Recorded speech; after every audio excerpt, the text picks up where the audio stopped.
Hey guys, இப்போ இந்த ட்ராமாவோட continuation பார்க்கலாம். ஸோ நம்ம நிக் இருக்கான் இல்லையா, அவனுக்கு மெவின் நம்ம ஹீரோயினோட பழகிறது வந்து சுத்தமாக பிடிக்கல. ஹீரோயினும் அவன் கொடுக்கக்கூடிய ஃப்ளாஸ் எல்லாம் தூக்கி தான் போடுறா, கொஞ்சம் ஃபெடப்பாக இருக்கா அப்படின்னு சொல்லிட்டு அவன் என்ன பண்ணுறான்னா, இப்போ மெவினுடைய செக்ரட்டரிக்கு கால் பண்ணிவிட்டு உன் பாஸ்க்கெல்லாம் அறிவே இல்லையா அது இதுன்னு பயங்கரமாக கத்திடுறான். இன்ட்ரெஸ்டே இல்லாத ஒரு பொண்ணை இப்படி துரத்தி வந்துட்டு டிஸ்டர்ப் பண்ணிகிட்ருக்கீங்க அப்படின்னு சொல்லிட்டு கத்திட்டு அவன் மட்டும் கால் வச்சிடுறான். ஒரு பக்கம் பார்த்தோன்னா நம்ம ஹீரோடைய கேர்ள் ஃப்ரெண்ட் இருக்கா இல்லையா, அந்த மிக்கி. ஸோ இப்போ அந்த மிக்கி என்ன பண்ணுறான்னா, நம்ம ஹீரோக்கு கால் பண்ணிவிட்டு ஹீரோயின் விட இவன் வந்து தனக்கு ஹீரோவை பற்றி அதிகமாக தெரிஞ்சுக்கணும் அப்படின்னு சொல்லிட்டு ஒரு செக்லிஸ்ட் ப்ரிப்பேர் பண்ணி நம்ம ஹீரோ கிட்ட ஏகப்பட்ட கேள்வி கேட்டுட்ருக்கா, அவனோட லைக்ஸ் அண்ட் டிஸ்லைக்ஸ் வந்து தெரிஞ்சுக்கிறதுக்காக. ஸோ அப்படி வந்து நம்ம ஹீரோவும் வந்து ஒர்க் பண்ணிக்கிட்டே வந்து பொறுமையாக அவளுக்கு எல்லாத்துக்கும் பதில் சொல்லிட்டு இருக்கான். எனக்கு ஏதாவது எக்ஸாம் வைக்கிறியா, என்ன இத்தனை கேள்வி கேட்டுட்ருக்க அப்படின்னு சொல்லிட்டு கொஞ்சம் வந்து அனாயும் ஆகிறான். பட் ஆனால் அவகிட்ட அது காட்டிக்காமல் இருக்கான். ஸோ இப்போ வந்து கடைசியாக என்ன கேட்குறான்னா, அவனுடைய ஃபர்ஸ்ட் கிஸ் பற்றி சொல்லு அப்படிங்கிறா. ஸோ இது வந்து உடனே அவனுக்கு ஃபர்ஸ்ட் கிஸ் அப்படிங்கவுமே கனவுல நம்ம ஹீரோயின் அவன் கிஸ் பண்ணதான் அவனுக்கு ஞாபகம் வருது. ஸோ அந்த கொஷினை அவாய்ட் பண்ணிடுறான். கரெக்டாக அவனுடைய பாஸ் அந்த பக்கமாக வர, உங்கள் பாஸ் வராரு, நான் அப்புறமா கால் பண்ணுறேன் அப்படின்னு சொல்லிட்டு காலையை கட் பண்ணி விட்டுட்டு எஸ்கேப் ஆகிடுறான். நம்ம ஹீரோயின் ஒர்க்கை முடிச்சுட்டு கிளம்பும் போது நிக் அவள் கூட டின்னருக்கு வர முடியுமா அப்படின்னு சொல்லிட்டு கேட்க, நம்ம ஹீரோயினும் இல்லை எங்கள் அம்மாவுக்கு ப்ராமிஸ் பண்ணியிருக்கேன், எங்கள் அம்மா கூட டின்னர் பண்ண போகிறேன் அப்படின்னு உடனே சரி நான் வந்து ஒன்று ட்ராப் பண்ணட்டா அப்படின்னு சொல்லி கேட்குறான். சரி நான் ஒத்துக்கிறா. நிக் வந்து அவசரமாக அவனோட டெஸ்கெல்லாம் அரேஞ்ச் பண்ணிவிட்டு அங்கேருந்து கிளம்பலான்னு பார்க்குறான். அந்த சமயத்தில் ஹீரோயினுக்கு அங்கே ஹீரோ கிட்டேருந்து கால் வருது. ஹீரோடைய தங்கச்சியும் அம்மாவும் சேர்ந்து ஹீரோயினை அவங்க கூட ஷாப்பிங் கூட்டிகிட்டு போக சொல்லியிருக்காங்க. ஏன்னா ஹீரோடைய தங்கச்சிக்கு வந்துட்டு எக்ஸிபிஷன் போகிறதுக்கு ஒரு ட்ரெஸ் நல்லா தான் சூஸ் பண்ணணும், அவளோட சாய்ஸ் தான் கரெக்டாக இருக்கும் அப்படின்னு சொல்லிட்டு. ஸோ இந்த விஷயத்தை அவகிட்ட சொன்ன உடனே அவள் மறுக்க முடியாமல் ஓகே நான் வந்துட்டு உன் தங்கச்சிக்காக தான் இதெல்லாம் பண்ணுறேன் அப்படிங்கிற மாதிரி வந்து ஒத்துக்கிறா. ஸோ இங்கே நிக் வந்துட்டு கிளம்பி ரெடியாக வந்த உடனே நம்ம ஹீரோயின் நிக்கிட்ட சொல்கிறா, ஆக்சுவலாக நான் என் ஃப்ரெண்டை மீட் பண்ண வேண்டியது இருக்குது, சாரி நிக் நான் இன்னொரு நாள் கூட ஜாயின் பண்ணிக்கிறேன் அப்படிங்கிற மாதிரி சொல்ல, யார் ஃப்ரெண்டு மெவினா அப்படின்னு சொல்லிட்டு இவன் கேட்குறான். ஐயோ மெவின்லாம் கிடையாது, நிஜமாவே என்னோடய ஃப்ரெண்டை பார்க்க தான் போகிறேன் அப்படின்னு சொல்லிட்டு நம்ம ஹீரோயினும் அவன் வந்து ஷாப்பிங்காக ஹெல்ப் கேட்குறான். ஸோ நான் வந்து ஹெல்ப் பண்ணுறதுக்காக மாலுக்கு அவன் கூட போகிறேன் அப்படின்னு சொல்லிட்டு அங்கேருந்து கிளம்பி போயிடுறா. இருந்தாலும் நிக்கு வந்துட்டு கொஞ்சம் டவுட்டாக இருக்குது, மெவின் வந்துருவானோ அப்படின்னு சொல்லிட்டு. ஸோ இவன் என்ன பண்ணுறான்னா, நம்ம ஹீரோயின் போன உடனே அவளை ஃபாலோ பண்ணிக்கிட்டே வந்துட்டுருக்கான். மாலில் நம்ம ஹீரோயின் வந்துட்டு சும்மா விண்டோ ஷாப்பிங் பண்ணிட்டு ஹீரோக்காக வெயிட் பண்ணிகிட்ருக்கான். அந்த சமயத்தில் அங்கே மெவின் வந்து ஒரு கிளைண்ட்டை பார்த்துட்டு அப்படியே அவன் செக்ரட்டரி கூட அந்த பக்கமாக வரான். நம்ம ஹீரோயினை பார்த்த உடனே அவளுக்கு கால் பண்ணிட்டு எங்கே இருக்கா என்ன இதெல்லாம் சொல்லி கேட்டுட்டு இருக்கும்போது அவள் அதுக்கு பதில் சொல்லாமல் வந்துட்டு மழுப்பிட்டுருக்கா. அங்கே இருந்து அவன் பார்த்துக்கிட்டே தான் பேசுகிறாங்கிறது இவளுக்கு தெரியாது இல்லையா. ஸோ இவன் காலை வச்ச உடனே அவளை சர்ப்ரைஸ் பண்ணணும் அப்படின்னு சொல்லிட்டு அங்கே அவளை நோக்கி வந்துக்கிட்டு இருக்கான். கரெக்டாக நிக் அந்த பக்கமாக வந்துடுறான். ஸோ மெவினை வந்து அவன் தடுத்து நிறுத்திடுறான். இந்த சமயத்தில் தான் ஹீரோ கரெக்டாக ஹீரோயினை பார்த்துட்டு ரெண்டு பேருமா சேர்ந்து டைம் வேஸ்ட் பண்ணாமல் ஷாப்பிங் பண்ண ஆரம்பிக்கலாம் அப்படின்னு முடிவு பண்ணி ஹீரோடைய தங்கச்சிக்காகன்னு சொல்லிட்டு ட்ரெஸ் எல்லாம் சூஸ் பண்ணிட்டு இருக்காங்க. அந்த சமயத்தில் ஹீரோயினும் உன் கேர்ள் ஃப்ரெண்டை கூட்டிகிட்டு வந்து அவளுக்கு சூஸ் பண்ண வேண்டியதானே, என்ன இதுக்கு கூப்பிட்ட, எல்லாத்துக்கும் கொஞ்ச நாளாக உன் கேர்ள் ஃப்ரெண்டை தானே டிபெண்ட் ஆகிட்டு இருக்க அப்படிங்கிற மாதிரி கேட்குறா. அவள் ஜோவியலாக தான் கேட்குறா. உடனே நம்ம ஹீரோ வந்துட்டு கீக்கு என் தங்கச்சியோட டேஸ்ட் எல்லாம் தெரியாது, செட் ஆகாது, அது மட்டும் இல்லாமல் என் தங்கச்சியும் நீ தான் சூஸ் பண்ணணும், நீ சூஸ் பண்ணுறது தான் போடுவேன் அப்படின்னு சொல்லிட்டா. அப்படிங்கவும் நம்ம ஹீரோயினும் அப்படியா அப்படின்னு சொல்லிட்டு சரி இது ரெண்டுமே எனக்கு பிடிச்சிருக்கு, நீ ஏதாவது ஒன்று சூஸ் பண்ணு அப்படின்னு சொல்லிட்டு அவங்களோட ஷாப்பிங்கையும் முடிக்கிறாங்க. அவங்க ரெண்டு பேரும் அதுக்கப்புறமா டின்னருக்கு போகிறாங்க. நம்ம ஹீரோவும் ரொம்ப நாளுக்கு அப்புறமா ஒரு தேர்ட் வீல் இல்லாமல் வந்துட்டு ஒரு டைம் ஸ்பெண்ட் பண்ணலாம் அப்படின்னு நினச்சிட்டு இருக்கப்போ தான் அந்த மிக்கி வந்து இவருக்கு கால் பண்ணுறா. ஸோ எங்கே இருக்க என்ன ஏதுன்னு சொல்லிட்டு கேட்கும்போது உங்ககிட்ட சொல்ல மறந்துட்டேன்ல, என்னோட அம்மாவும் தங்கச்சியும் ஹீரோயினை கூட்டிகிட்டு ஷாப்பிங் போயிட்டு வர சொன்னாங்க. ஸோ இப்போ தான் ஷாப்பிங் போயிட்டு வரோம், எக்ஸிபிஷனுக்கு கூட அம்மா உன்னை இன்வைட் பண்ணியிருந்தாங்களே அதே எக்ஸிபிஷனுக்காக தான் அப்படிங்கிற மாதிரி வந்து சொல்லிட்டு இருக்கும்போது அந்த மிக்கிக்கு வந்துட்டு ரொம்பவே ஜலஸ் ஆகிடுது. ஸோ ஹீரோ கிட்ட இருந்தாலும் விடாமல் வந்துட்டு நான் உங்ககிட்ட மார்னிங் ஒரு கொஷின் கேட்டேனே அதுக்கு நீ இன்னும் ஆன்சர் பண்ணலையே அப்படின்னு சொல்லிட்டு கேட்குறா. என்ன கொஷின், நான் மறந்துட்டேன் அப்படிங்கிற மாதிரி நம்ம ஹீரோ கேட்க, உன்னோட ஃபர்ஸ்ட் கேஸ் பற்றி கேட்டேனே அப்படின்ன உடனே நம்ம ஹீரோ கொஞ்சம் தங்கிட்டே இருந்துட்டு அதுக்கப்புறம் ஹீரோனை பார்த்துக்கிட்டே அது வந்து 3rd கிரேடில் நடந்துச்சுன்னு நினைக்கிறேன் அப்படின்னு சொல்லிட்டு சொல்கிறான். ஸோ மிக்கியும் வந்துட்டு எனக்கு 5th கிரேடில் தான் என்னோட ஃபர்ஸ்ட் கேஸ் கிடச்சிது, ஆனால் என்னோட லாஸ்ட் கேஸ் நீயாக தான் இருப்ப அப்படின்னு சொல்லிட்டு நம்ம ஹீரோ கிட்ட சொல்லிட்டு இருக்க. ஹீரோவும் ரொம்ப ஆக்வர்டாக ஃபீல் பண்ணிட்டு இருக்கான். அவங்களோட காலை எல்லாத்தையுமே நம்ம ஹீரோயின் கேட்டு பயங்கரமாக விழுந்து சிரிச்சிட்டு இருக்கா. காலை வச்ச உடனே இந்த மிக்கிக்கு என்னாச்சுன்னு தெரியல, காலையிலேருந்து கேள்வி மேலே கேள்வி கேட்டு என்னை டார்ச்சர் பண்ணிட்டு இருக்கா தெரியுமா. எத்தனை கேள்வி, நானும் சும்மா லைக்ஸ் அண்ட் டிஸ்லைக்ஸ் தெரிஞ்சுக்கிட்டு விட்டுருவான்னு பார்த்தா என்னோட ஃபுல் வாழ்க்கை டீட்டெயில்ஸுமே வந்துட்டு ஒப்பிக்க சொல்லுவா போல அப்படிங்கிற மாதிரி சொல்லிட்டு போல பயங்கரமாக பொங்கிட்டு இருக்கா. அது எப்படி ஹீரோட ஃபேமிலியில் எல்லாருமே ஹீரோயின் கிட்டே இவ்வளோ க்ளோஸாக இருக்காங்க, இவங்க ரெண்டு பேரும் இந்த அன்டயத்தில் வந்துட்டு தனியாக வெளியில் இருந்துட்டு இருக்காங்க, நான் வெளியில் நைட் டயத்தில் கூப்பிட்டா மட்டும் இந்த டைம் சரியில்லை அதனால் வந்துட்டு உங்க கூட வர முடியாது, டைம் ஸ்பெண்ட் பண்ண முடியாதுன்னு ஏதாவது சாக்கு சொல்லிட்டு இருக்கான் அப்படின்னு சொல்லிட்டு புறமையில பொங்கி எழுந்துட்டு இருக்கான். அடுத்த நாள் நம்ம ஹீரோ வந்து லஞ்சுக்கு மீட் பண்ணும்போது இப்போ இவ என்ன பண்ணுறான்னா, இப்போ ஹீரோவையும் ஹீரோயினையும் வந்துட்டு ஒன்று சேர விடக்கூடாது அப்படிங்கிற மாதிரி வந்து அவளுக்கு இருக்கக்கூடிய எண்ணத்தினால ஹீரோ கிட்ட வந்து நல்ல பேர் எடுக்கிற மாதிரி ஹீரோயின் வந்து இப்போ தனியாக இருக்கா இல்லையா. ஸோ அவளுக்கு வந்துட்டு நான் யாரையாவது ஆள் சேர்த்து விட்டு கோர்த்து விட்டுடுறேன், ஸோ நம்ம 4 பேர் சேர்ந்து ஒன்றா டேட்டிங் போகலாம் அப்படிங்கிற மாதிரியெல்லாம் சொல்லிட்டு இருக்க. அதெல்லாம் ஹீரோயினுக்கு சுத்தமாக பிடிக்காது, அவள் விஷயங்களில் தலையிட்டா அவளுக்கு ரொம்ப கோவம் வரும் அப்படிங்கிற மாதிரி சொல்கிறான். ஆனால் இவ்வளோ விடாமல் வந்துட்டு நம்ம ஹீரோவை கம்பல் பண்ணிக்கிட்டு நான் லிஸ்ட்டு கூட எடுத்து வச்சுருக்கேன், என்னோட நம்மளோட கொலீக்ஸ் நிறைய பேர் இருக்காங்க, என்னோட காலேஜ் சீனியர்ஸ் இருக்காங்க, அப்படி இப்படின்னு சொல்லி அடுக்கிக்கிட்டே போயிட்டுருக்கா. ஸோ ஹீரோவும் வந்துட்டு அதுக்கப்புறமா நீ எதுக்காக இதெல்லாம் பண்ணிகிட்ருக்கன்னு உடனே இல்லை நான் நிறைய அவங்ககிட்ட கொஷின்ஸ் கேட்டுட்ருக்கேன்ல, உனக்கு ரொம்ப இரிட்டேட்டிங்காக இருந்திருக்குமோ அப்படிங்கிற மாதிரி கேட்க, ஆக்சுவலாக கொஷின்ஸ் எல்லாம் கேட்டு தான் ஒருத்தரை தெரிஞ்சுக்க முடியும்னு இல்லை, இந்த கொஷின்ஸ் எல்லாம் நீ கேட்கறதுனால என்னை பற்றி நீ முழுசாக தெரிஞ்சுக்க போகிறதும் கிடையாது, என் கூட பழகு, என்னோட டைம் ஸ்பெண்ட் பண்ணு, இங்கே வந்து நம்மளோட ரிலேஷன்ஷிப்பில் லென்த் வந்து அதிகமாச்சு அப்படின்னாவே நீ என்னை பற்றி நல்லா தெரிஞ்சுப்ப அப்படிங்கிற மாதிரி சொல்கிறான். ஸோ இப்போ நாள் ஃபுல்லாக வந்து உன்னை இரிட்டேட் பண்ணிட்டேங்கிறது எனக்கு இப்போ தான் தெரிய வருது, என் மேலே எதுவும் கோவப்படாத அப்படின்னு சொல்லிட்டு உன்னை பற்றி தெரிஞ்சுக்கிறதுக்காக தான் இவ்வளோ வந்து நான் மெனக்கெட்டேன் அப்படின்னு சொல்லி அழுகிற மாதிரி போக, உடனே நம்ம ஹீரோவும் அவளுக்கு ஆறுதல்லாம் சொல்லிட்டு இருக்கான்.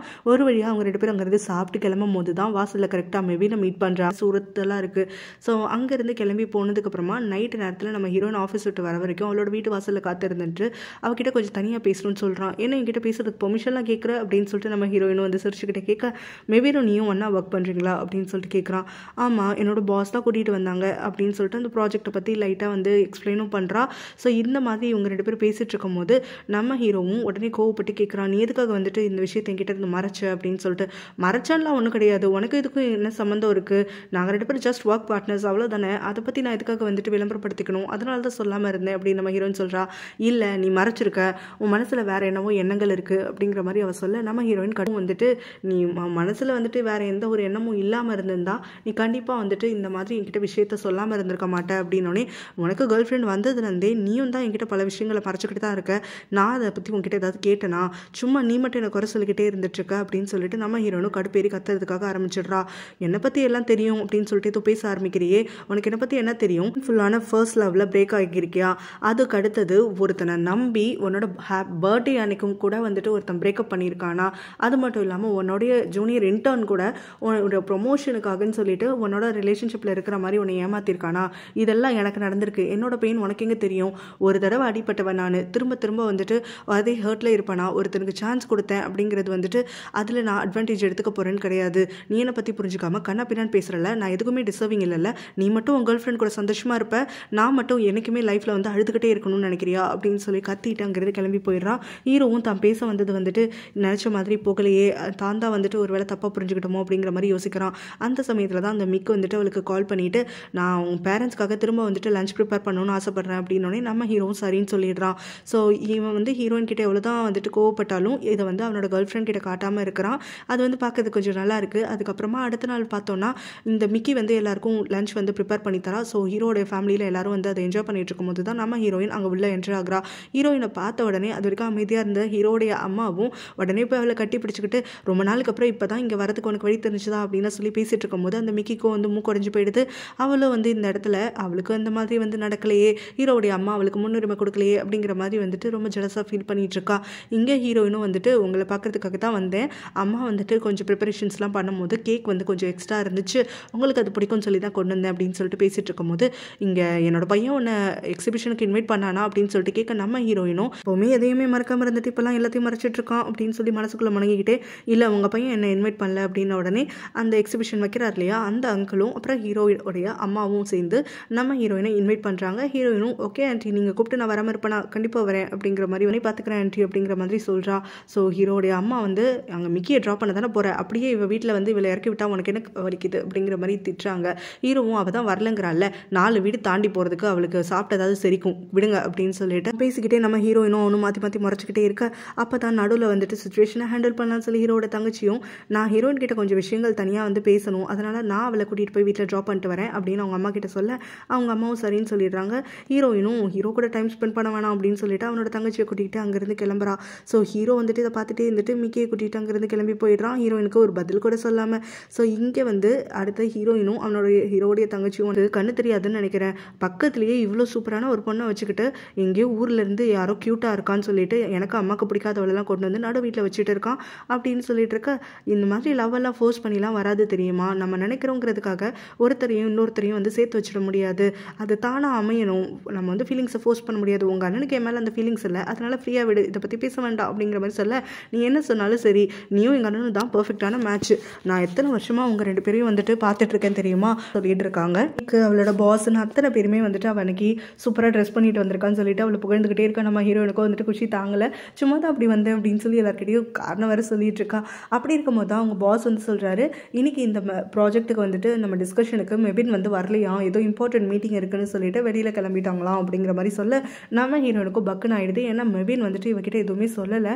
ஸோ எப்போ உங்களுக்கு இந்த விஷயம் தெரியும்னு சொல்லிட்டு அவளோட பாஸ் கிட்ட கேட்க, இன்னைக்கு மார்னிங் தான் எனக்கு கால் பண்ணி சொன்னார் அப்படிங்கிற மாதிரி சொல்லிடுறாங்க. அதுக்கப்புறமா அங்கே வாஷ்ரூமில் வந்துட்டு அவளோட பாஸை மீட் பண்ணும்போது பாஸும் வந்துட்டு அவள் கையில் இருக்கக்கூடிய ரிங் வந்து ரொம்ப அழகாக இருக்குன்னு சொல்கிறாங்க. அவளும் அது ஃபேக், 200 ரூபாய்க்கு வாங்கினேன் அப்படிங்கிற மாதிரி சொல்லிட்டு இருக்கும்போது அவங்களும் என்னோட ரிங்கை நீ போட்டுப்பாரு, உன்னோட ரிங்கை நான் போட்டு பார்க்குறேன்னு சொல்லிட்டு 2 பேரும் ரிங் எக்ஸ்சேஞ்ச் பண்ணிக்கிறாங்க. அவங்களோட டைமண்ட் ரிங் இப்போ நம்ம ஹீரோனோட கைக்கு வந்துடுது. ஸோ இப்போ வந்து 2 பேரும் ரிங் வந்து கையில் போட்டுட்டு இருக்கும்போது தான் கரெக்டாக அவங்க பாஸ்க்கு வந்து ஒரு ஃபோன் வர, அவங்க வந்து ஒருத்தர் மீட் பண்ணணும்னு சொல்லிட்டு அவசரமாக அங்கேருந்து கிளம்பிடுறாங்க. நம்ம ஹீரோயினும் அந்த ரிங்கை கொடுக்க முடியாமல் போயிட அவங்களுடைய ஒரிஜினல் டைமண்ட் ரிங்கை வந்துட்டு அவளுடைய கேபினுக்கு எடுத்துகிட்டு வந்துடுறா. அது கையில் போட்டு அழகு பார்க்குறா. அதுக்கப்புறமா வந்துட்டு அதை சேஃபாக வைக்கணும்னு அவளுடைய கபோர்டை ஓப்பன் பண்ணுறா. அதுக்குள்ளே வந்து அவளுக்கு ஒரு கால் வந்துட்டு அவள் அதை கையில் பிடிச்சிக்கிட்டே பேசுறதுக்காகவும் ஆரம்பிச்சிடுறா. ஸோ கால் முடிஞ்சதுக்கப்புறமா அர்ஜென்ட்டாக அங்கேருந்து கிளம்பும் போது அந்த ரிங்கை பற்றி அப்படியே கம்ப்ளீட்டாக மறந்துடுறா. ஸோ அவட்டுக்கு வேலையை பார்க்கறதுக்காக எப்பவும் போல் ஆரம்பிச்சிடுறா. நேரத்துக்கப்புறம் தான் ரிங்கை திரும்ப வாங்கலையே அப்படின்னு சொல்லிட்டு பாஸ் யோசிச்சுட்டு நம்ம ஹீரோயின் கிட்ட அந்த ரிங்கை வாங்குறதுக்காக வராங்க. நீ சொன்னல அந்த வேல்யூக்கு பக்கத்தில் இன்னும் ஒரு 3-4 ஜீரோ போட்டால் தான் என்னோட ரிங்கோட காசு, அதனால என்னால் அதை விட முடியாது, என்னோட ரிங் தெரியா அப்படின்னு சொல்லிட்டு அவங்க வந்து கேட்க, நம்ம ஹீரோயினும் இங்கே தான் வச்சேன் ஆனால் காணும் அப்படின்னு சொல்லிட்டு பயங்கரமாக தேடுறதுக்காக ஆரம்பிக்கிறா. ஸோ அவள் வந்து பதட்டப்படுறதை பார்த்துட்டு அந்த பாஸ் லேடியும் பொறுமையாக தேடு, நீ தானே வச்ச, உன் டெஸ்கில் தான் இருக்கும், வேற எங்கே போகுது அப்படிங்கிற மாதிரி வந்து சொல்கிறாங்க.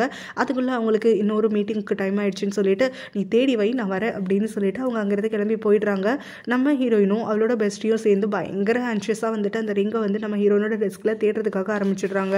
ஆனால் அவன் இங்கே தான் போனேன், எங்கே வந்தேன்னு சொல்லிட்டு எல்லா இடமும் தேடி பார்த்துமே அவளுக்கு வந்து கிடைக்காம இருக்க நம்ம ஹீரோயினுக்கும் மனசு ரொம்ப வந்து வருத்தமாகிடுது. அதனால் நம்ம ஹீரோயின் ஜாபுக்கு வரையில் அங்கே நிக் வந்து அவளோட டெஸ்கில் என்னமோ தேடிட்டு இருக்கிறத பார்க்குறா. என்னாச்சு உனக்கு, என்ன தேடுற அப்படின்னு உடனே பாஸோட ரிங்கை தான் நேற்று காண போயிடுச்சாமே, அதை தான் தேடிட்டு இருக்க அப்படின்னு. அதை பற்றி உனக்கு எப்படி தெரியும், நேற்று நீ சீக்கிரமாக பெர்மிஷன் வாங்கிட்டு கிளம்பிட்டியே அப்படிங்கிற மாதிரி சொல்ல, இங்கே நைட்டு ஆஃபீஸ்க்கு கால் பண்ணேன், அப்போ தான் உன்னுடைய ஃப்ரெண்டு சொன்னாங்க அப்படின்னு சொல்லிட்டு சொல்கிறான். ஸோ நான் அதை தேடி கண்டுபிடிச்சிடறேன், நீ ஒன்றும் கவலைப்படாத, அதை பற்றி வந்து யோசிச்சுட்டே இருக்காது அப்படிங்கிற மாதிரி நம்ம ஹீரோயின் கிட்ட சொல்ல ஹீரோயினும் கொஞ்சம் டச்டாக ஃபீல் பண்ணுறா. அதுக்கப்புறமா அவளும் ஹெல்ப் பண்ணுறேன்னு சொல்ல, நிக்கோ இல்லை நீ நேற்று ரொம்ப ஆன்ஷியஸாக இருந்திருப்பேன், நான் பார்த்துக்கிறேன் அப்படிங்கிற மாதிரி சொல்லும் போது ஹீரோயினும் நேற்று வச்ச காஃபி இங்கே இருக்குது, நான் அதையாவது போய் க்ளீன் பண்ணிட்டு வரேன்னு சொல்லிட்டு அந்த கப் எடுத்துகிட்டு போகிறா. அது போகையில் முதல் நாள் வந்துட்டு மெவினை பற்றி யோசிச்சுட்டு இருந்ததுனால தான் அவளுக்கு ப்ராப்ளம் வந்துச்சுன்னு சொல்லிட்டு இந்த காஃபி எப்படி நான் ட்ரெயின் பண்ணுறேனோ அதே மாதிரியே மெவினோடைய தாட்ஸையும் நான் ட்ரெயின் பண்ணிவிடுவேன், மெவினுக்கு எனக்கும் நடுவில் எதுவும் இருக்க போகிறதில்ல அப்படின்னு சொல்லி அந்த காஃபியை ஊற்றுறா. பார்த்தா அந்த காஃபிக்குள்ளே தான் அந்த ரிங் கிடந்திருக்கு. அதுக்கப்புறம் அதை எடுத்து வாஷ் பண்ணி அந்த பாஸ்கிட்டையும் கொடுத்து விளக்கமும் சொல்ல, அவங்களும் காஃபிக்குள்ளே இருந்தாலும் டைமண்ட் தானே, அதோட வேல்யூ குறையாது இல்லையா, ஸோ தேங்க்ஸ் அப்படின்னு சொல்லிட்டு அதை அக்செப்ட் பண்ணிக்கிறாங்க. அடுத்த நாள் பார்த்தோன்னா இந்த மிக்கி இருக்கால, நம்ம ஹீரோ ரொம்ப நாள் கம்பல் பண்ணிக்கிட்டே இருந்ததுனால இப்போ நம்ம ஹீரோயினுக்கு செட் பண்ணுறதுக்குன்னு சொல்லிட்டு அவளுடைய டிஸ்டன்ட் ரிலேட்டிவ் ஒருத்தனை வந்துட்டு டேட் பண்ணுறதுக்குன்னு சொல்லி கூட்டிகிட்டு வந்திருக்கா. ஸோ நம்ம ஹீரோயினும் வந்துட்டு இதை அவாய்ட் பண்ண முடியாதுன்னு சொல்லிட்டு இவளுக்கு ஓகே சொல்லிட்டு அங்கே வந்திருக்க அவனுடைய ப்ரொஃபைல் எல்லாம் கொடுத்துட்டு அவளை எப்போ வந்து அவள் கடைசியாக பார்த்தாலும் அந்த பிக்சரோட வந்து எடுத்து காட்டிகிட்டு இருக்கா. நம்ம ஹீரோயினும் ஓகே தான் அப்படிங்கிற மாதிரி வந்துட்டு அதில் பற்றி டீட்டெயில்ஸ் எல்லாம் படிச்சுட்டு இருக்கும் போது தான் அங்கே ஃபேட்டாக ஒருத்தன் வரான். ஸோ அவனும் வந்த உடனே வந்துட்டு மிக்கி அப்படின்னு சொல்லி ஒரு மாதிரி கீச்சுன்னு கூப்பிட அங்கே மிக்கி திரும்பி பார்த்துட்டு யாரா நீ அப்படிங்கிற மாதிரி வந்து முடிச்சிட்டு இருக்கா. நம்ம ஹீரோயினுக்கு ஒன்றுமே புரியல, யார் இவன் மிக்கி வந்துட்டு இப்படி வந்து பார்த்துட்டு இருக்கோம் அப்படின்னு சொல்லிட்டு. அப்போ தான் அவனும் மிக்கி என்ன மறந்துட்டியா, நான் தான் கிட் அப்படின்னு சொல்லிட்டு உன் ஃப்ரெண்டை டேட் பண்ணுறதுக்குன்னு சொன்னி அப்படின்னு சொல்லிட்டு வந்து உட்காரான். மிக்கிக்கு ஷாக் ஆகிடுது, ஹீரோயினுக்கு அதுக்கும் மேலே ஷாக்கு. மிக்கியும் நான் எல்லாருக்கும் போய் ஃபுட்டு வாங்கிட்டு வரேன்ட்டு அங்கேருந்து கிளம்பி போயிட அப்போ இவனும் நம்ம ஹீரோயின் கிட்ட பயங்கரமாக கேள்வி கேட்க ஆரம்பிச்சிடுறான். நீ எங்கே ஒர்க் பண்ணுற, எத்தனை வருஷம் எக்ஸ்பீரியன்ஸ் இருக்குது, கல்யாணத்தில் உனக்கு என்ன எக்ஸ்பெக்டேஷன் இருக்குது, அது இதுன்னு சொல்லிட்டு இன்னும் அவனுக்கு எல்லாமே பொறுமையாக தான் பதில் சொல்லிட்டு இருக்கா. அந்த சமயத்தில் அவன் என்ன சொல்கிறான்னா, நீ பார்க்க நல்லா தான் இருக்க, உன்னை கல்யாணம் பண்ணிக்கிறதுக்கு எனக்கு எந்த ஒரு அப்ஜெக்ஷனும் கிடையாது, ஆனால் ஒரே ஒரு கண்டிஷன், அந்த கண்டிஷனுக்கு நீ ஒத்துக்கிட்டா தான் நான் வந்து கல்யாணம் பண்ணிப்பேன், இல்லைனா கல்யாணம்லாம் பண்ணிக்க மாட்டேன் அப்படிங்கிற மாதிரிலாம் சொல்கிறான். நம்ம ஹீரோயின் அமைதியாகவே உட்காந்துட்டு இருக்கும் போது எனக்கு ஒரே ஒரு பிரச்சனை உங்ககிட்ட இருக்குது, என்னன்னா கப் சைஸ் வந்து பெருசாக இல்லை, அதனால் நான் டாக்டரு ஹாஸ்பிட்டல்னு ஏற்கனவே எல்லாமே வந்துட்டு விசாரித்து வச்சுட்டேன், அங்கே போயிட்டு எனக்கு ஏற்ற சைஸில் நான் உங்ககிட்ட சொல்லிடுறேன், நீ அந்த சர்ஜரி மட்டும் பண்ணிக்கோ, அதுக்கு பிறகு வந்துட்டு நம்ம 2 பேரும் கல்யாணம் பண்ணிக்கலாம், அந்த சர்ஜரிக்கான செலவு கூட பாதி நான் எடுத்துக்கிறேன் அப்படிங்கிற மாதிரிலாம் அவன் பேசிகிட்டு இருக்க. நம்ம ஹீரோயினுக்கு கோவம் தலைக்கு ஏறுது. கரெக்டாக அங்கே வரக்கூடிய ஹீரோவும் இது எல்லாத்தையும் கேட்டுட அவனுக்கும் பயங்கரமாக வந்துட்டு காண்டேறிடுது. அவன் வந்து சட்டையை பிடிக்காத குறையாக வந்துட்டு அவனை போட்டு கத்திட்டு இருக்கான். அவன் மனசில் என்ன நினச்சிட்டு இருக்க, நீ தான் பெருசு இருந்துட்டு இங்கே என்னோட ஃப்ரெண்டை வந்துட்டு குறை சொல்லிட்டு உட்காந்துருக்கியா, அதுவும் எவ்வளோ கேவலமான விஷயங்கள்லாம் நீ பேசிகிட்டு இருக்க, அவகிட்ட முதல்ல வந்துட்டு அவளை பார்க்க வர மாதிரியாடா பேசிகிட்டு இருக்க, நீ எல்லாம் மனுஷனா, அவளுக்கெல்லாம் தகுதியானவனே நீ கிடையாது, இன்னொரு தடவை அவளை பார்த்தாலோ இல்லை தப்பாக பேசினாலோ வச்சுக்கோ உன்னை கொன்றுவேன் அப்படின்னு சொல்லிட்டு கத்திட்டு அங்கேருந்து நம்ம ஹீரோயினை பிடிச்சி அங்கே எடுத்துக்கிட்டு கிளம்புறான். அந்த சமயத்தில் தான் மிக் வந்துட்டு எதுவுமே தெரியாமல் அங்கே ஃபுட் வாங்கிட்டு வர இவங்க ஹீரோவும் ஹீரோயினும் வந்துட்டு கோவமாக போகிறத பார்த்துட்டு அவள் ஒன்றுமே புரியாமல் முடிச்சிட்ருக்கா. ஸோ இங்கே அவள் வந்து நம்ம ஹீரோட பேரை சொல்லி கூப்பிட ஹீரோவும் காதிலே வாங்க முடியாத மாதிரி நம்ம ஹீரோயின் பின்னாடியே வந்துட்டு ஃபாலோ பண்ணிக்கிட்டு போயிடுறான். ஹீரோயினும் வந்துட்டு அவன் கையை விலக்கி விட்டு பயங்கரமாக கத்திட்டு இருக்கா. நீயும் உங்கள் கேர்ள் ஃப்ரெண்டு என்னடா பிளான் போட்டுட்ருக்கீங்க? என்ன மார்க்கெட்டில் விலை போகாத ஆளுன்னு நினச்சிங்களா? இப்படி ஒருத்தனை கூட்டிகிட்டு வந்துட்டு என்னை டேட் பண்ண சொல்லிட்டு இருக்கீங்க. அவன் என்னன்னா எவ்வளோ அசிங்கப்படுத்த முடியுமோ அவ்வளோ அசிங்கப்படுத்திட்டு இருக்கான். உங்கள் 2 பேருக்கு என்னை பார்த்தா என்னடா தோணுது? நீ இப்போ டேட் பண்ண ஆரம்பிச்சிட்டுங்கிறதுனால சிங்கிளாக இருக்கக்கூடிய நான் உன் கண்ணுக்கு கேவலமாக தெரிஞ்சிட்டேன்ல, நான் ஒர்த்தே இல்லைன்னு நினச்சிட்டேன் நீனு அப்படிங்கிற மாதிரி வந்து கத்துறா. அப்படியெல்லாம் எதுவுமே கிடையாது, ஆனால் என் கேர்ள் ஃப்ரெண்டு உனக்கு நல்லதுக்காகத்தான் அப்படின்னு ஆரம்பிக்க நம்ம ஹீரோயினும் தேவையில்லாமல் நீ வந்துட்டு நிறைய விஷயங்கள்ல என்னை ஹர்ட் பண்ணறதுக்காக ஆரம்பிச்சிட்ட. வரைக்கும் மெவினுக்கோ இல்லை என்னோட எக்ஸுக்கோ தான் நான் வந்துட்டு ஒர்த் இல்லாமல் இருந்தேன். ஆனால் இப்போ உனக்கு கூட நான் வர்த்தியாக இல்லாமல் போயிட்டேன்ல, அந்த அளவுக்கு என்னை வந்து எல்லாரும் கேவலப்படுத்திட்டீங்கல்ல அப்படின்னு சொல்லிட்டு அப்படியே கண்ணில் தண்ணி கிளம்புங்க அவாட்டுக்கு கிளம்பி போயிடுறா. ஹீரோ வந்து அவளோட வேர்ட்ஸை கேட்டு ரொம்பவே உடஞ்சி போயிடுறான். அவள் நடந்தே போயிடறா. அப்படிங்கிறதுனால அவளும் வந்துட்டு அவளுக்கு சேஃப்டிக்காகன்னு சொல்லி வார்த்தையே பேசாமல் ஒரு 4 அடி தூரம் விட்டு அவளை ஃபாலோ பண்ணிக்கிட்டு அவள் வீட்டுக்கு வந்து சேர்றான். அந்த சமயத்தில் ஹீரோயினும் எதுக்காக என்ன ஃபாலோ பண்ணிட்டு வந்துட்டு இருக்க, ஏதாவது சொல்லி தொலைச்சிட்டு போயிட்டே இரு அப்படின்னு சொல்லிட்டு கத்துறா. அதை கேட்ட உடனே அவனும் ஓடி வந்து அவளை ஹக் பண்ணிக்கிறான். நீ வந்து எப்படின்னா ஒரு ப்ரைஸ்லெஸ்ஸான பர்சன் தெரியுமா, உனக்கு யாருமே ஒர்த்து கிடையாது, அதனால தான் யாருமே வந்துட்டு கூட இருக்க முடியல, எல்லாரும் வந்து உன்னை விட்டுட்டு போயிடுறாங்க, நீ தப்பாக புரிஞ்சுக்காத, நீ வந்து அவ்வளோ சூப்பரான ஆள் அப்படிங்கிற மாதிரி சொல்லிட்டு இருக்கான். என்னோட கண்ணை பொறுத்த வரைக்கும் வேற யாருக்குமே நீ வந்துட்டு ஒர்த்தியான பர்சனே கிடையாது, அதனால நீ சிங்கிளாக இருக்கிறது தான் பெஸ்ட் அப்படின்னு சொல்லிட்டு அவன் சொல்ல நம்ம ஹீரோயினும் தேவையில்லாமல் வந்துட்டு போய் சொல்லிட்டு இருக்காத, நான் உனக்கு வத்தியாக தெரியலை, அதனால தான் நீ இந்த மாதிரி வந்துட்டு எனக்காக பாவப்படுற, இந்த மாதிரி ஒருத்தனை கூட்டிகிட்டு வந்து என்னை மீட் பண்ண வச்சுருக்க, ஸோ தேவையில்லாமல் வந்துட்டு மழுப்பிட்டு இருக்காத அப்படின்னு சொல்லிட்டு கத்திட்டு அவள் வாட்டுக்கு வீட்டுக்குள்ளே போயிடுறா. ஹீரோவும் வந்துட்டு இந்த மாதிரி இவளை ஹர்ட் பண்ணிட்டோமே அப்படின்னு சொல்லிட்டு ரொம்பவே உடஞ்சி போயிடுறான். அடுத்த நாள் பார்த்தோன்னா மெவின் அவளை பார்க்கறதுக்காகன்னு சொல்லிட்டு வந்திருக்கான். ஸோ இப்போ அவகிட்ட வந்து சாரி கேட்டுட்ருக்கான். ஏன்னா வந்து அர்ஜென்ட்டாக ஒரு மீட்டிங்னால தான் அவகிட்ட சொன்ன மாதிரி வந்துட்டு வர முடியாமல் போயிடுச்சு அப்படின்னு சொல்லிட்டு நம்ம ஹீரோயின் அவன் சொல்கிறது எல்லாத்தையுமே பொறுமையாக கேட்டுட்ருக்கான். இனிமேல் இந்த மாதிரிலாம் நடக்காது அப்படின்னு சொல்லிட்டு அவங்களுடைய பாஸ்ட் எல்லாம் வந்துட்டு திரும்ப ரெக்டிஃபை பண்ணுற மாதிரி வந்து அவன் நடந்துக்கிறதெல்லாம் சொல்லிக்கிட்டு அவகிட்ட கிஸ் பண்ணுற மாதிரி ரொம்ப க்ளோஸராக வந்துட்டு இருக்கான். அந்த சமயத்தில் தான் ஹீரோ வந்துட்டு சைக்கிளிங் பண்ணிக்கிட்டே அந்த பக்கம் வரான். வந்த உடனே இவங்க 2 பேரும் இவ்வளோ க்ளோஸாக இருக்கிறத பார்த்த உடனே நம்ம ஹீரோயினோட வேர்ட்ஸை ரீகால் பண்ணுறான். என்னோட லைஃப்பில் நீ குறிக்கிடாது அப்படின்னு சொல்லிட்டு. ஸோ அந்த வேர்ட்ஸை ரீகால் பண்ண உடனே அவன் வண்டியை திருப்பிட்டு அங்கிறது கிளம்பி போயிட்டான். இங்கே பார்த்தா இவங்களுக்குள்ளே எதுவும் நடக்கல தான், இருந்தாலும் மெவின் வந்துட்டு இப்போ திரும்ப ஒரு சான்ஸ் தான் கேட்டுட்டு இருக்கான். ஹீரோயினும் மெவினும் இங்கே டைம் ஸ்பெண்ட் பண்ணிட்டு இருக்கும் போது தான் ஹீரோயினை பிக்கப் பண்ணலான்னு சொல்லிட்டு நிக் அவங்க வீட்டுக்கு வரா. அவங்க அம்மா அவனுக்கு பதில் சொல்லிட்டு இருக்காங்க, ஹீரோயின் யாருக்கோ பார்க்கறதுக்கு போயிருக்கான்னு சொல்லிட்டு. ஸோ அப்போ தான் கரெக்டாக ஹீரோவுடைய தங்கச்சி அவங்க வரா ஹீரோயினை பார்க்கறதுக்காக. என்ன ஆளாளுக்கு என் பொண்ணை தேடி வந்திருக்கீங்க, என் பொண்ணு எங்கே போகிறேன்னே சொல்லலையே, யாரோ ஃப்ரெண்டு பார்க்குறேன்னு சொல்லிட்டு கிளம்பி போயிட்டா அப்படிங்கிற மாதிரி சொல்லிட்டு இருக்கும் போது அவங்க வாட்டுக்கு வேலை இருக்குன்னு கிளம்பி போயிடுறாங்க. இப்போ பார்த்தோன்னா நிக்க கூப்பிட்டுட்டு அந்த பொண்ணும் நீ இதுக்காக வந்துட்டு ஹீரோயினை தேடிட்டு இருக்க, அவளை டேட் பண்ணணுங்கிற எண்ணம்லாம் ஏதாவது இருந்துச்சுன்னா மரியாதையை மணிந்துரு, அவளுக்கு ஏற்கனவே பாய் ஃப்ரெண்ட் இருக்கும் அப்படின்னு சொல்ல, அவளுக்கு பாய் ஃப்ரெண்ட் இல்லைன்னு எனக்கு நல்லாவே தெரியும், அதுவும் இல்லாமல் நீ எதுக்கு அவளை பற்றி பேசிகிட்டு இருக்க, நான் என்ன வேணாலும் பண்ணுவேன் அப்படின்னு சொல்லிட்டு இவங்க 2 பேரும் எலியும் பொடியமாக கடிச்சிட்டு இருக்க. அவனுக்குலாம் வந்துட்டு அவள் செட்டே ஆக மாட்டா, அவள் வந்து ரொம்ப ஒரு ஹை லெவலான ஆணு, எங்கள் அண்ணனுக்கு மட்டும் தான் அவள் செட் ஆவா, அதனால மரியாதையாக வந்துட்டு அவள் பின்னாடி சுற்றுறதெல்லாம் விட்டுடு அப்படின்னு சொல்லி இந்த பொண்ணு மிரட்டிட்டு இருக்க. எனக்கே வந்துட்டு வார்னிங் கொடுக்குற அளவுக்கு வந்துட்டு பெரிய ஆளாயிட்டியா நீனு, முதல்ல ஹைட்டில் வளரு அப்புறமா பேசிக்கலாம் அப்படின்னு சொல்லிட்டு அவளை அசிங்கப்படுத்திட்டு அங்கேருந்து கிளம்பிடுறான். என்னையே திட்டிட்டல்ல உன்னை சும்மா விட மாட்டேன்டா அப்படின்னு சொல்லிட்டு அவளோ பயங்கரமாக கத்திட்டு இருக்கா. அங்கேருந்து ஸ்ட்ரெயிட்டாக கிளம்பி ஒரு மாலுக்கு போகிறான். நம்ம ஹீரோயினுக்காக அவங்க கிட்ட கிளாரிஃபை பண்ணிட்டு அங்கேருந்து கிளம்புறா. மெவினும் அப்புறம் மற்ற எம்ப்ளாயிஸ் எல்லாம் சேர்ந்து நம்ம ஹீரோனோட ஆஃபீஸில் ஒரு மீட்டிங் நடக்குது. அந்த மீட்டிங் எல்லாம் முடிஞ்சதுக்கப்புறமா மெவின் வந்துட்டு நம்ம ஹீரோயினுக்காகன்னு சொல்லிட்டு ஃப்ளாஸ் கொடுக்குறான். ஹீரோயினுக்கு வந்து அவங்க கூட அக்செப்ட் பண்ணுறதுக்கு வந்துட்டு இன்ட்ரெஸ்ட் இல்லை, பட் ஆனாலும் ஆஃபீஸில் அத்தனை பேருக்கு முன்னாடி வந்துட்டு அதை மறக்க முடியலன்னு சொல்லிட்டு அந்த ஃப்ளாஸ் எல்லாம் கலெக்ட் பண்ணிக்கிட்டு அங்கேருந்து கிளம்பி போயிடுறான். ஒரு ஸ்டோரில் போயிட்டு ஆர்டர்லாம் செக் பண்ணிட்டு இருக்க சமயத்தில் தான் அங்கே நிக் வரா. நீங்கள் என்ன பண்ணுற அப்படின்னு உடனே உங்க கூட கொஞ்சம் டைம் ஸ்பெண்ட் பண்ணலான்னு சொல்லி தான் வேலையெல்லாம் சீக்கிரம் முடிச்சுட்டு வந்தேன் அப்படின்னு சொல்லிட்டு இவன் பதில் சொல்லிட்டு இருக்கான். டின்னருக்கு போகலாமான்னு கேட்டுட்டு இருக்கான். கரெக்டாக அந்த சமயம் மெவின் அங்கே வர, அவள் என் கூட தான் டின்னருக்கு வருவா, நாங்கள் 2 பேரும் ஆல்ரெடி வந்து டிஸ்கஸ் பண்ணி வச்சிருக்கோம் அப்படின்னு சொல்லிட்டு உள்ள வரா.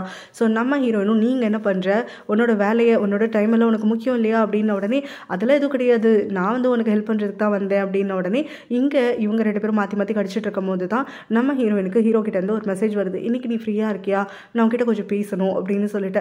அதை பார்த்தோன்னே நம்ம ஹீரோயினும் சரி நீங்கள் 2 பேரும் என்ன பிளான் பண்ணணுமோ பண்ணிக்கோங்க, 2 பேரும் என்ஜாய் பண்ணிக்கோங்க, நான் கிளம்புறேன் அப்படின்னு சொல்லிட்டு அவாட்டுக்கு அவங்க 2 பேரோட பதிலுக்கு வெயிட் பண்ணாமல் அங்கேருந்து கிளம்பி போயிட்டா. இவனுக்கு 2 பேரும் மாற்றி மாற்றி வந்துட்டு முகத்தை பார்த்துக்கிறானுங்க. பார்த்தோன்னா ஆஃபீஸ்லேருந்து வந்து ஒரு டாஸ்க் கொடுத்துருக்காங்க, ஒரு டாக்குமெண்ட் சார்ட் எல்லாம் வந்து வச்சு ப்ரிப்பேர் பண்ண சொல்லி. ஸோ நம்ம ஹீரோக்கு வந்துட்டு அதிலலாம் எக்ஸ்பீரியன்ஸ் இல்லாததுனால இப்போ ஹீரோயினை கூப்பிட்டு எப்படி அந்த ப்ரெசன்டேஷன் ப்ரிப்பேர் பண்ணணும்னு சொல்லிட்டு கேட்டுட்ருக்கா. நம்ம ஹீரோயினும் அவனுக்கு எக்ஸ்பிளைன் பண்ணிட்டு இருக்கா. ஆனால் அவனும் அவளை வச்சுக்கண்ணு வாங்காமல் பார்த்துக்கிட்டு அவள் சொல்கிற வார்த்தை எதையுமே காதில் போட்டுக்காமல் யோசிக்கிறதுக்காக ஆரம்பிக்கிறான். ஸோ இத்தனை வருஷமாக அவனோட லவ் எப்படி அவனுக்குள்ளேயே வச்சுட்டு இருக்கான், அதை வெளியில் சொன்னால் என்னெல்லாம் கான்சிக்வன்சஸ் அவன் ஃபேஸ் பண்ண வேண்டியதாக இருக்கும், அவனோட ஃப்ரெண்ட்ஷிப்பே கட் ஆகிடும் அப்படி இப்படின்னு சொல்லிட்டு அவன் மனசுக்குள்ளே வந்து பேசிகிட்டு இருக்கான். நம்ம ஹீரோயினும் கொஞ்சம் நேரம் கழிச்சு தான் அவன் கவனிக்கலன்னு சொல்லி தெரிஞ்சுக்கிட்டு அவனை வந்து சத்தம் போடுறா. ஏய், நான் இவ்வளோ நேரம் சொல்லி கொடுத்தேன், கொஞ்சம் கூட அவன் மண்டையில் ஏறல அப்படின்னு சொல்லிட்டு. அப்போ அவனும் அவளோட முடியெல்லாம் ஒதுக்கி விட நம்ம ஹீரோயினுக்கும் வந்துட்டு தாட்ஸ் கண்ணா பின்னான்னு போக ஆரம்பிச்சிடுது. அப்புறத்துலேருந்து ஹீரோவை வந்து புதுசாக பார்க்குறா. இவன் பார்க்குறதுக்கு நல்லா தான் இருக்கான்ல, இத்தனை நாள் என் கண்ணுக்கு இவன் ஹேண்ட்ஸமாகவே தெரியலையே. ஆனால் ஒருவேளை நாங்கள் சின்ன வயசில் ஃப்ரெண்ட் ஆகாமல் இருந்திருந்தோம், எங்களுக்குள்ளே எந்த ஒரு ஃப்ரெண்ட்ஷிப்புமே இல்லாமல் இருந்ததுன்னா ஒருவேளை நாங்கள் டேட் பண்ண ஆரம்பிச்சிருப்போமோ, இப்போ இல்லை ஒரு 10 வருஷத்துக்கு முன்னாடி டேட் பண்ண ஆரம்பிச்சிருப்போமோ, கப்பலாக இருந்திருப்போமோ எல்லாரும் எதிர்பார்க்குற மாதிரி அப்படின்னு சொல்லிட்டு மனசுக்குள்ளே யோசிக்கிறா. ஆனால் இப்போ அதெல்லாம் நடக்காது, நாங்கள் 2 பேரும் ஃப்ரெண்ட்ஷிப்பில் இருக்கோம் இல்லையா, ஸோ ஃப்ரெண்ட்ஷிப்புக்குள்ளே கப்பல் ஆகிறதுக்கு வாய்ப்பே கிடையாது இல்லை அப்படின்னு சொல்லிட்டு தனக்கு தானே வந்துட்டு பேசிக்கவும் செய்கிறா. ஹீரோடைய அம்மாவுடைய ஃப்ரெண்ட் அங்கிள் இருக்கார் இல்லையா, அவங்க அம்மா ஒன் சைடாக லவ் பண்ணிட்டு இருக்காரு, அந்த அங்கிளுடைய ஆர்ட் எக்ஸிபிஷன் வந்துட்டு டே வந்துடுது. ஸோ ஹீரோயின் அங்கே கிளம்பிட்டு இருக்கையில் ஆஃபீஸ்லேருந்து நிக்க வந்துட்டு எங்கே போகிறேன் என்ன இதுன்னு கேட்டுட்டு அந்த அங்கிளுடைய ஆர்ட்டுக்கெல்லாம் வந்துட்டு இவன் ரொம்ப பெரிய ஃபேன் அப்படின்னு சொல்லிட்டு அவனோட +1 நான் வரட்டுமா அப்படின்னு சொல்லி கேட்க அவளும் சரின்னு சொல்லி அக்செப்ட் பண்ணி நிக்க அங்கே கூட்டிகிட்டு வரா. ஸோ அங்கே வந்து இவங்க எல்லாரும் கொஞ்சம் பேசிகிட்டு இருக்காங்க. அந்த சமயத்தில் நிக் வந்துட்டு அந்த அங்கிளோட கொஞ்சம் ஃபோட்டோஸ் எல்லாம் எடுத்துகிட்டு இருக்கான். இதுக்கு நடுவில் வந்துட்டு நிக்கும் ஹீரோட தங்கச்சிக்கும் சேர்ந்து சண்டை வந்துடுது. உனக்கு ஏற்கனவே வார்னிங் கொடுத்தோம், ஹீரோயின் கூடவே நீ இன்னும் சுற்றிட்டு இருக்கல, என்ன மாதிரி எண்ணங்கள் வச்சிருந்தாலும் சரி மனசுலேருந்து மரியாதையை நீக்கிடு, அவள் பக்கத்தில் வந்து டிஸ்டன்ஸ் மெயின்டைன் பண்ணிக்கோ, இல்லைன்னா சும்மா இருக்க மாட்டேன், எங்கள் அண்ணன் யாருன்னு தெரியுமா அப்படின்னு சொல்லி கத்திக்கிட்டே இருக்க. யார் உங்கள் அண்ணன் அப்படின்னு சொல்லிட்டு கேட்க, ஹீரோனோட பெஸ்ட் ஃப்ரெண்ட் தான் எங்கள் அண்ணன் அப்படின்னு சொல்லிட்டு சொல்கிறா. அப்படின்னா சத்தியமாக அவன் பேச்ச நான் கேட்க மாட்டேன் அப்படின்னு சொல்லிட்டு நிக் அங்கேருந்து கிளம்பிடுறான். இந்த பக்கம் மிக்கும் நம்ம ஹீரோயினை தனியாக கூட்டிகிட்டு வந்துட்டு அவகிட்ட சாரி கேட்குறா. இந்த மாதிரி வந்து என்னோட ரிலேட்டிவ் வந்து உங்ககிட்ட இப்படியெல்லாம் பேசுவான்னு எதிர்பார்க்கவே இல்லை, அது மட்டும் இல்லாமல் அவன் இவ்வளோ ஃபேட்டாக இருப்பான்னு எதிர்பார்க்கல, நான் அவனை பார்த்து பல வருஷம் ஆகுது, அவன் இன்னும் பழைய மாதிரியே இருந்திருப்பான்னு நினச்சேன், அதனால தான் உனக்கு வந்து அவன் கொடுத்து விடணும்னு நினச்சேன் அப்படிங்கிற மாதிரி சொல்ல, நம்ம ஹீரோயினும் எனக்கு எந்த கோபமும் கிடையாது, கொஞ்சம் வருத்தம் இருந்துச்சு தான், ஆனால் இப்போ அதெல்லாம் முடிஞ்சு போயிடுச்சு, இனிமே என்னை யார் கூடயும் வந்துட்டு லிங்க் பண்ணணும்னு மட்டும் நினைக்காத, என் லைஃப்பை என்னோட டேட்டிங் லைஃபெல்லாம் நான் பார்த்துக்கிறேன் அப்படிங்கிற மாதிரி சொல்ல, புரியுது பலமுறை ஏற்கனவே ஹீரோ என்னை சொல்லி தான் கூட்டிகிட்டு வந்தான், அதனால சத்தியமாக நான் வந்துட்டு இந்த மாதிரி பேச்சு எடுக்க மாட்டேன் அப்படின்னு சொல்லிட்டு அந்த பொண்ணு சொல்லிடுறான். நிக்கும் சந்திச்சுக்கும் போது ஹீரோ வந்து நிக்க கூப்பிட்டு கொஞ்சம் சத்தம் போடுறான். ஏற்கனவே ஒரு தடவை ஹீரோ நான் ஹர்ட் பண்ணிட்டேன், திரும்ப வந்து ஹர்ட் பண்ணுறதுக்கு நான் அலோவ் பண்ண மாட்டேன் அப்படின்னு சொல்லிட்டு.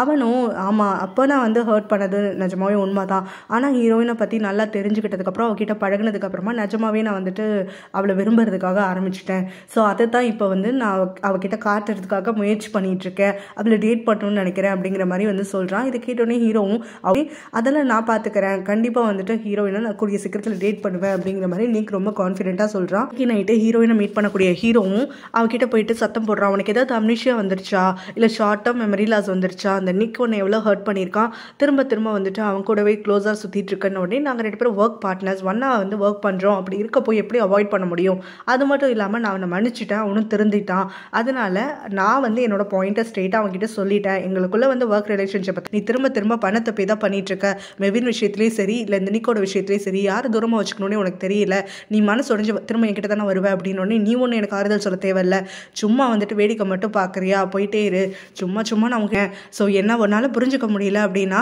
என்கிட்ட வந்து சும்மா இந்த மாதிரி கத்துற விஷயத்தை விட்டுடு அப்படிங்கிற மாதிரி சொல்லிட்டு கோவப்பட்டு அங்கேருந்து கிளம்பி போயிடுறான். அடுத்த நாள் பார்த்தோன்னா இவன் மெவினுக்கு ஒரு மெசேஜ் அனுப்பி விடுறா, என்னைய பற்றி நீ தெரிஞ்சுக்கணும் அப்படின்னு சொன்னாக்க இந்த லொக்கேஷனுக்கு இத்தனை மணிக்கு வந்துருன்னு சொல்லிட்டு. ஸோ அவனும் அதே இடத்துக்கு வந்துடுறான். அங்கே நம்ம ஹீரோயினுக்காகன்னு சொல்லிட்டு காத்துக்கிட்டு இருக்கான். அங்கே கொஞ்ச நேரத்தில் மழை வருது, பயங்கரமாக காத்தடிக்குது, எல்லாத்துலேயுமே நம்ம ஹீரோயினுக்காக வந்துட்டு அவன் காத்துக்கிட்டே இருந்துட்டு இருக்கான். ஹீரோயின் வந்து இவனை வேணும்னே தான் இங்கே வர சொல்லிட்டு வராமல் இருந்திருப்பா. அதுக்கு என்ன காரணம்னா இவன் வந்து பல வருஷத்துக்கு முன்னாடி இவன் ரொம்ப அவாய்ட் பண்ணியிருப்பான்ல இவன் ஒர்க் ஆரம்பித்த சமயத்தில். ஸோ ஹீரோயினை எப்படியெல்லாம் ஆகிட்டு ஒரு நாளில் ஹீரோயினோட ஃபேமிலி எல்லாரும் வந்துட்டு டின்னர் பண்ணிட்டு இருக்கும்போது ஹீரோயினோட அம்மாவும் ஹீரோவை போய் கூட்டிகிட்டு வான்னு சொல்கிறாங்க. அவள் வெளியில் வர சமயத்தில் பார்த்தா ஹீரோ கரெக்டாக வந்துட்டு அவளுக்கு பிடிச்ச டிஷ்ஷஸ் எல்லாம் வாங்கிட்டு வந்திருக்கான். ஸோ எல்லாரும் ஒன்றா சேர்ந்து சாப்பிட ஆரம்பிக்கும் போது ஹீரோ அவளுக்காகன்னு சொல்லிட்டு ஷ்ரிம்பெல்லாம் வந்து இந்த பிச்சு கொடுத்துட்டு இருக்கும் போது அதை பார்த்தோன்னே ஹீரோயினுடைய அண்ணி சொல்கிறாங்க, என்னோட ஹஸ்பண்ட் கூட இந்த மாதிரி நடந்துக்கிட்டதே கிடையாது, ஆனால் ஹீரோனுக்காக பண்ணுறான், நீங்கள் 2 பேரும் ஃப்ரெண்ட்ஸ்ன்னு சொன்னால் யாராலையும் நம்பவே முடியாது தெரியுமா, பார்க்குறதுக்கு பிஹேவ் பண்ணுறது எல்லாமே வந்துட்டு ஒரு கப்பலுக்கு ஈக்குவலாக தான் இருக்குது, நீங்கள் 2 பேரும் ஏன் டேட் பண்ணலன்னு புரியலன்னு உடனே ஹீரோனோட அக்கா சொல்கிறா, இதுக்கு வந்து காரணம் மெவின் தான் அப்படின்னு சொல்லிட்டு. மெவின் திரும்பி வந்துட்டான் தான், ஆனால் எனக்கும் அவனுக்கும் நடுவில் எதுவுமே கிடையாது, அவன் என்கிட்ட வந்துட்டு டைம் வேணும் என்னை பற்றி தெரிஞ்சுக்கணும்னு சொல்லிட்டு நிற்கிறான், ஆனால் நான் அதுக்கு ஒத்துக்கலை அப்படிங்கிற மாதிரி சொல்கிறா. இதோட இந்த பார்ட் முடியுது.